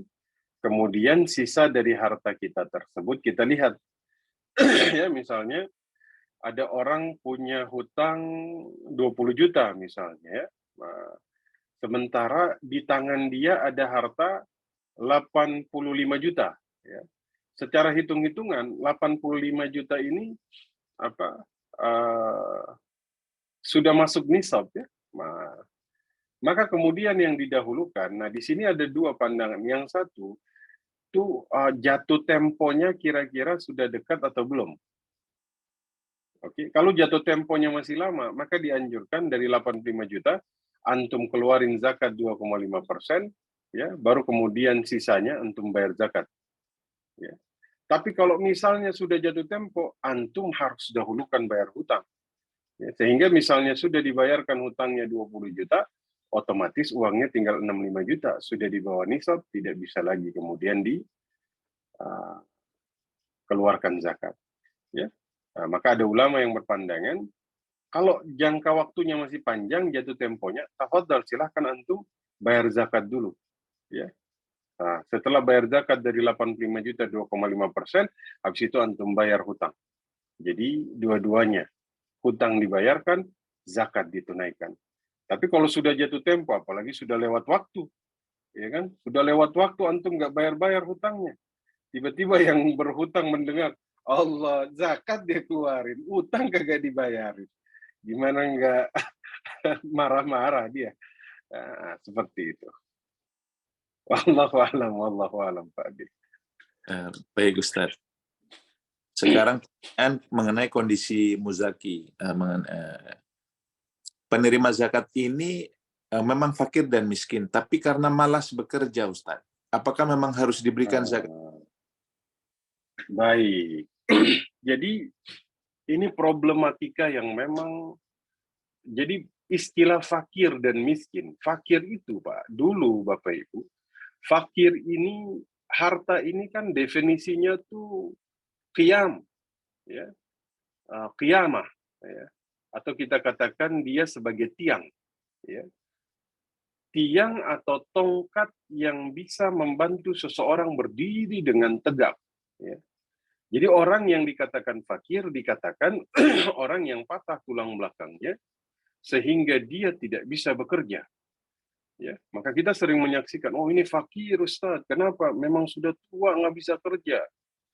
Tapi zaman sekarang Bapak Ibu, yang minta-minta di jalanan itu lebih tegap daripada orang sakit sekalipun. Ya kan? Kita melihat mereka memang sengaja menjadikan dirinya sebagai fakir dan miskin untuk meminta-minta. Ya, sehingga kemudian kita lebih berhati-hati di dalam menyalurkan zakat kita. Ya. Nah, Umar bin Khattab sendiri di dalam penyaluran zakat, beliau pun ada unsur, beliau tuh hati-hati. Beliau bahkan mengklasifikasikan, yang bisa bekerja mana? Ini, sudah, bisa. Yang sudah nggak bisa bekerja, segini, ya udah, bisa. Yang nggak bisa kerja lagi, kalian dapat zakat konsumtif. Oke? Yang bisa bekerja, kalian dapat zakat tapi produktif. Maksudnya apa? Yang orang-orang yang Bapak Ibu merasa dia masih bisa bekerja, maka Bapak Ibu ngasih zakatnya kalau bisa secara produktif. Misalnya, antum masih bisa dagang? Masih. Kalau begitu, zakatnya saya belikan barang dagangan, silahkan antum dagang. Nah, begitu. Kenapa? Karena memang fakir dan miskin pada akhirnya dia akan menjadi profesi. Maksudnya profesi apa? Ada orang tuh yang menikmati fakirnya dan miskinnya. Ya, contoh mana di lampu merah? Ya.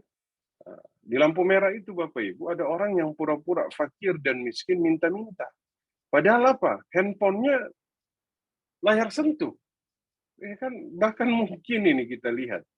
Ya, mereka ini lebih canggih daripada orang-orang yang setiap hari mereka berangkat.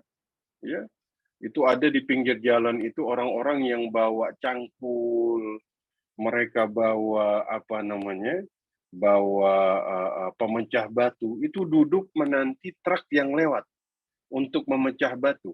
Mereka lebih pantas. Kenapa? Karena dalam kefakiran, kemiskinan masih berusaha untuk produktif. Ya. Dan sebenarnya memang tujuan zakat ini merubah seseorang yang tadinya mustahik, dia terima zakat, berubah menjadi muzaki. Ya. Tapi kan ini jadi problem ketika setiap orang menikmati mustahiknya. Ya, bahkan ada fenomena di akhir Ramadan, itu di jalanan mulai muncul fakir-fakir miskin yang entah dari mana tiba-tiba musiman. Ya. Apakah kemudian Islam juga memberi perhatian buat hal-hal seperti ini? Barang siapa meminta-minta dia mengemis dalam keadaan dia mampu, maka dia seperti menggaruk daging wajahnya sendiri. Jadi nanti Bapak Ibu, di yaumil akhir, ketika manusia dibangkitkan, itu kan manusia dalam berbagai kondisi. Contoh, ya tiba-tiba dibangkitkan, Bapak Ibu lihat, wah ada orang yang lehernya panjang, wah ini dulu muadzin ini. Ya, lihat lagi, wah ada yang mulutnya harum, kayak kasturi, wah ini ahli puasa ini di dunia ya. Jadi ingat bau kasturi itu riwayat hadis nanti di yaumil akhir, belum di sini. Jadi kalau antum cium napas antum sendiri ya masih belum bau kasturi, masih di dunia. Apalagi makan pete tadi pagi kan. Dan ada orang yang dibangkitkan dalam keadaan wajahnya ini compang-camping. Daging wajahnya ini lepas dari wajahnya sendiri. Kenapa? Inilah orang-orang yang mengemis, ya, menjadikan dirinya fakir. Dia terima zakat padahal sebenarnya dia mampu. Ya. Jadi seperti itu, Bapak Ibu sekalian, wallahu a'lam bishawab. Baik Ustaz, pertanyaan berikutnya. Apakah uang pembayaran zakat saya bisa diberikan kepada kerabat saya yang memiliki hutang riba? Bolehkah yang... Nah, orang yang berhak menerima zakat gharimin. Gharimin adalah orang yang kemudian dia terlilit hutang. Ya. Tapi saya ingatkan, hutangnya harus sesuatu yang mubah. Oke? Jika dia terlilit hutang riba, ini riba sesuatu yang haram, terlarang. Maka saudara antum, kerabat antum bisa menerima zakat antum dengan syarat dia harus bertaubat kepada Allah Subhanahu wa taala. Ya, jadi boleh dia terima, tapi harus disampaikan kepada dia antum bertaubat kepada Allah Subhanahu wa taala. Karena kenapa? Orang yang berhak menerima zakat dari bab gharimin, orang yang berhutang karena hal yang mubah, bukan yang haram. Tapi dia bisa diberikan jika kemudian dia bertaubat kepada Allah Subhanahu wa taala. Ya. Jadi sampaikan dulu. Ana kasih dengan syarat antum bertaubat. Ya. Taubat itu kata Imam An-Nawawi ada 3. Berhenti, menyesali, tidak mengulangi. Ya. Jika itu sudah dia lakukan, tafadhal, silahkan. Mudah-mudahan Allah mudahkan. Wallahu a'lam Pak. Baik. Baik Ustaz, jazakallahu khair. Bapak Ibu, insya Allah materi dari Ustadz pembimbing akan diposting melalui grup-grup Islam Madinah. Bapak Ibu, kami persilahkan bagi yang belum masuk grup untuk menghubungi admin. Nomor admin berulang kali disebut di ruang chat 0811. Insya Allah kami masukkan di dalam grup. Grup bukan grup chat ya, tetapi grup pemberian materi.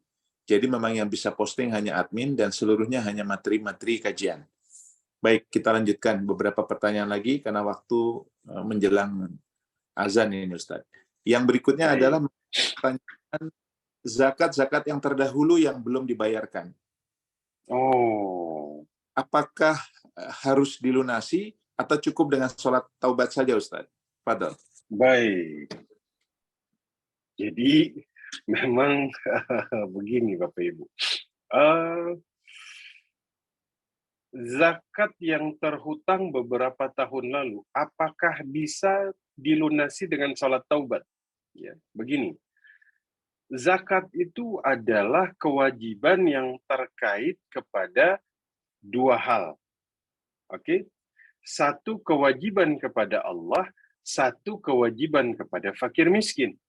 Ya. Nah, Sekarang Bapak Ibu sholat taubat, maka kemudian hak Allah sudah selesai. Nah, bagaimana dengan hak fakir miskin? Nah, maka kalau terkait dengan hutang zakat, Bapak Ibu perkirakan, kira-kira dulu Bapak Ibu nggak bayar zakat itu besarannya seperti apa? Sudah bisa ditaksir, maka silahkan keluarkan. Karena ketika tidak dibayarkan berarti Bapak Ibu masih berhutang kepada mustahik zakat. Ya. Jadi tidak bisa terhapus hanya dengan sholat taubat. Kenapa? Karena ini masih terkait dengan hak orang lain. Makanya saya sering menekankan, ingat, zakat ini berkaitan dengan hak para mustahik. Jadi harta mereka minta, mereka berhak karena mereka mustahik. Sehingga harta di tangan Bapak Ibu itu hak milik mereka. Nah, jadi kalau misalnya ada zakat yang terhutang bertahun-tahun yang lalu, itu tidak cukup hanya dengan sholat taubat. Kenapa? Karena ada dua hak di sini. Hak Allah, hak fakir miskin, hak ghorimin, hak fisabilillah. Ya, jadi sholat taubat tafadhal dan jangan lupa diperkirakan dibayarkan. Jika misalnya Ustadz, dulu saya sukses Ustadz, harta saya banyak Ustadz, saya nggak keluarin Ustadz. Sekarang saya sudah bangkrut, sudah nggak punya harta lagi, gimana? Nah, kondisi seperti ini, silahkan antum taubat kepada Allah. Ya. Tapi jika misalnya terhutang, antum masih lapang, tidak cukup hanya dengan salat taubat. Harus dikeluarkan. Wallahu a'lam bishawab. Wallahu a'lam. Baik Ustaz, terima kasih. Berikutnya mengenai tanah. Tadi disebutkan oleh Ustaz Irwan bahwa tanah yang dimiliki tidak dizakati bila mana dijadikan perkebunan. Saya pinjamkan kepada saudara, di mana mereka lalu kemudian menanam buah-buahan yang lalu dijual hasilnya. Jadi hasil saudara-saudara mereka. Siapa yang menzakati? Apakah pemilik tanah yaitu saya atau mereka, karena mereka lah yang berdagang perkebunan. Fadal. Baik. Bapak Ibu punya tanah. Tanahnya kagak diapa-apain. Akhirnya Bapak Ibu kasihlah tanah tersebut kepada orang lain, pada saudara untuk memanfaatkan. Nih sebelum saya jawab, saya pengen menyampaikan ke Bapak Ibu dulu itu ada zakat atas tanah yang dinamakan kharaj. Bukan zakat, pajak ya, karena kharaj itu kepada non-muslim ya. Mereka dikenakan pajak atas tanah yang mereka manfaatkan. Oke. Kemudian ada namanya al-iqta atau ihya al-mawad. Ihya al-mawad ini Bapak Ibu, ada tanah yang terlantar. Tanah yang tidak jelas kepemilikannya, tanah yang luas tapi tidak dimanfaatkan nih. Sama negara zaman dulu tanah itu akan diberikan kepada orang yang bisa memanfaatkan. Ketika dia manfaatkan, nanti hasilnya dia yang keluarkan zakatnya jika sudah memenuhi syarat. Nah, jadi ada kemiripan antara al-ihya al-mawad atau al-ikhta dengan pertanyaan Bapak Ibu di sini. Saya punya tanah, Ustaz. Saya kasih kerabat untuk memanfaatkan, bercocok tanam di situ. Hasilnya banyak, Ustaz. Siapa yang ngeluarin zakatnya? Yang ngeluarin zakatnya tentu adalah kerabat Bapak Ibu sekalian. Karena dia yang memanfaatkan, dia yang menghasilkan, dia yang merasakan manfaat, dan dia yang kemudian mendapat keuntungan. Ya. Kalau misalnya ada kerabat dikasih tanah, misalnya Pak Dewo punya tanah ya besar, kerabat Pak Dewo tanam pertanian di situ, dapat hasil, terus dia bilang, Pak Dewo, Mas, antum yang bayar zakatnya ya. Ah, ini kerabat yang tidak tahu diri namanya. Wallahu a'lam bishawab. Baik Ustaz. Ibu, mohon maaf ini memang kita batasi waktu. Akan 2 pertanyaan lagi. Ingat bahwa kita masih akan ada pertemuan pekan depan. Hubungi admin, nomor admin telah saya sebutkan di ruang chat. Untuk Bapak Ibu saya masukkan ke dalam grup bila mana belum. Pengumuman mengenai waktu kajian pekan depan akan diposting di dalam grup, termasuk juga materi yang diberikan oleh para ustadz di sini. 2 pertanyaan lagi, Ustadz. Yang Siap, pertama, Pak Adi. penerima zakat sudah ditentukan oleh Allah fakir dan miskin, salah satunya dari 8 golongan. Baik. Apa boleh non-muslim, fakir miskin menerima zakat? Fadal. Baik. Ini pertanyaan cukup menarik, Bapak Ibu ya. Apakah kemudian seseorang yang fakir atau miskin, dia non-muslim, apakah dia boleh menerima zakat? Begitu ya. Nah, begini. Zakat diprioritaskan kepada umat Islam. Ini dinyatakan dalam surat At-Taubah ayat 60 yang dikatakan oleh Ustadz Irwan, Dr. Irwan, zakat itu kepada siapa saja. Kata Allah, innamas sadaqatu lil fuqara, kepada orang fakir, wal masakin, kepada orang miskin, wal amilin, kepada amil zakat, wal muallafati qulubuhum, kepada orang yang muallaf, hatinya dilembutkan, wa fir riqab, kepada orang yang budak yang ingin memerdekakan, wal gharimin, wa fi sabilillah, wa ibnis sabil, faridatun minallah, wallahu alimun hakim. Maka ijma ulama sebagian besar kategori penerima zakat dalam ayat di atas itu muslim semuanya. Ya. Nah, jika misalnya ada orang yang hatinya harus kita lembutkan, meskipun dia bukan muslim, dia sudah condong kepada Islam. Ya, mereka masih non-muslim. Mereka sedang dalam tahap mempelajari Islam. Mereka sedang mencari hidayah Allah Subhanahu wa Ta'ala. Maka mereka boleh menerima zakat. Ya, jadi satu jawaban saya, prioritas kita muslim dulu. Jika ada muslim, maka muslimnya adalah muslim yang memang hatinya ini sudah condong kepada Islam. Ya, makanya kemudian para ulama berijma di sini. Walaupun memang ada pandangan Imam Abu Hanifah ya, yang kemudian mengatakan, tapi yang saya kutip ini zakat fitrah, ya, bahwa non-muslim zimmi itu yang dia memang nggak memerangi Islam, ya, yang fakir, dia nggak punya penghasilan, maka kemudian boleh diberikan, ya. Tapi zakat mal ini memang larangannya mereka lebih prioritas kepada muslim. Jika misalnya qadarullah ada dalam satu kasus, ya, misalnya, tapi lagi-lagi tadi bukan celah buat kasih zakat fitrah ke non muslim, itu tadi in case. Ya, ini cuma pandangan Imam Abu Hanifah. Bapak Ibu misalnya, Ustaz, saya punya tetangga non muslim fakir, Ustaz. Kasih lewat yang lain, jangan lewat zakat. Itu lebih utama. Ya, seperti itu Bapak Ibu. Wallahu a'lam bishawab. Baik Ustaz, mohon maaf Bapak Ibu karena waktu terbatas. Insya Allah kami file akan kami bacakan pekan depan bila mana memang masih ada waktu. Sekali lagi, Islam Madinah bisa menjawab pertanyaan secara satu persatu, bahkan juga konsultasi one on one bila mana masalah-masalahnya lebih kompleks. Bapak-bapak Ustadz di sini siap menyediakan waktunya untuk membimbing Bapak Ibu menyelesaikan masalah yang rumit termasuk waris, akad jual beli di perusahaan yang kompleks. Jangan ragu-ragu menghubungi nomor ada di ruang chat. Pertanyaan terakhir Ustadz, izin. Baik. Apakah dana zakat, ini dari Bu Irma Setiawati saya baca di sini. Apakah dana zakat boleh dikeluarkan untuk pembangunan masjid? Fadhal Ustaz. Baik. Apakah dana zakat boleh dipakai untuk pembangunan masjid? Tidak boleh. Ya, tidak boleh. Untuk pembangunan masjid, dananya dari mana? Dari infak, dari wakaf, dari hibah, dan lain-lain.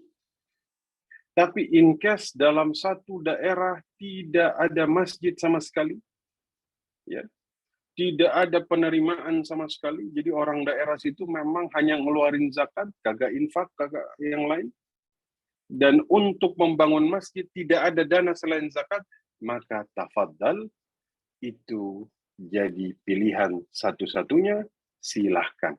Tapi jika masih ada dana yang lain, tidak boleh, ya. Harus menggunakan dana yang lain. Karena pembangunan masjid tidak masuk di dalam situ. Ya. Salam dari Dr. Irwan, kebetulan beliau terganggu, ya. Jadi lebih banyak saya yang menemani Bapak Ibu. Makanya saya nggak nyalain video, takut sama kayak Ustadz Irwan tadi, takut terganggu, ya. Jadi beliau salam sekali. Nanti insya Allah di pertemuan minggu depan beliau dan Ustadz Nurul yang akan lebih banyak, ya, karena insya Allah saya juga hadir tapi lebih banyak lewat karena saya dalam perjalanan ada satu kajian juga yang diinisiasi juga oleh Pak Dewo, ya. Itu di Kelapa Gading. Jadi nanti saya ikut hadir juga di minggu depan, tapi sambil mendampingi nanti Ustadz Dr. Irwan dan Dr. Nurul Alim yang lebih banyak berinteraksi. Seperti itu Pak Dewo, Bapak Ibu sekalian, terima kasih atas kehadirannya. Saya kembalikan kepada Abangda, Mas Dewo, tafadhal. Baik, Ustaz. Bapak Ibu, demikian. Jangan lupa kita masih melanjutkan bagian kedua, Ahad, pukul 10 sampai 12. Oh iya, saya ingin menyampaikan, bila mana Bapak Ibu siang ini berada di sekitar Jakarta Convention Center, di sekitar Kebayoran, Sudirman, Semanggi, saya insya Allah akan jadi pembicara pukul 1:30. Ada pameran, ada seminar, di sana saya menjadi pembicara sebagai Ketua Komunitas Pengusaha Muslim, yaitu berbisnis tanpa riba. Bagaimana bisa? Bagaimana bisa berbisnis riba? Saya kira karena itu praktek langsung, jadi saya yang diajak terlibat karena ustadz-ustadz lebih banyak kepada dalil-dalil dan ilmu syariat lainnya. Jadi Bapak Ibu kami persilahkan untuk langsung bertemu saya pukul 1:30 nanti di sekitar Jakarta Convention Center, Hall A, pukul 13.30. Demikian Bapak Ibu. Insya Allah kita bertemu kembali pekan depan paling lambat. Jangan lupa hubungi admin bila mana ada pertanyaan lainnya. 0811 10 6811.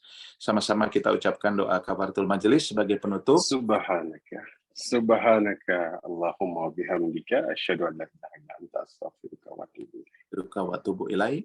Assalamualaikum warahmatullahi wabarakatuh. Waalaikumsalam warahmatullahi wabarakatuh. Pamit Abangda, Pak D, Bu Dita, Dr. Irwan, Dr. Nurul Alim, dan Mbak Liamun, Bapak Ibu sehat-sehat semua. Syukran Ustaz Ruslan. Syukran udah banyak backup Nanti minggu depan antum yang backup Ana.